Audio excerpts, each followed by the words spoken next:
একুশের কবিতা লিখেছেন কবি আল মাহমুদ।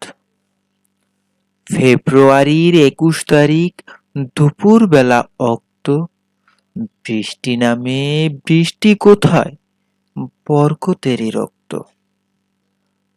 হাজার যুগের সূর্যতাপে জ্বলবে এমন লাল যে, সেই লোহিতেই লাল হয়েছে কৃষ্ণচূড়ার ডাল যে।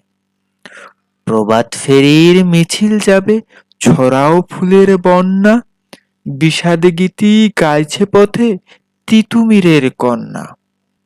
চিনতে নাকি সোনার ছেলে ক্ষুদিরামকে চিনতে, রুদ্র শ্বাসে প্রাণ দিল যে মুক্ত বাতাস কিনতে। পাহাড়তলির মরণ চূড়ায় ঝাঁপ দিল যে অগ্নি, ফেব্রুয়ারির শোকের বসন পড়ল তার এই ভগ্নি। প্রভাত ফেরি প্রভাত ফেরি আমায় নেবে সঙ্গে, বাংলা আমার বচন, আমি জন্মেছি এই বঙ্গে।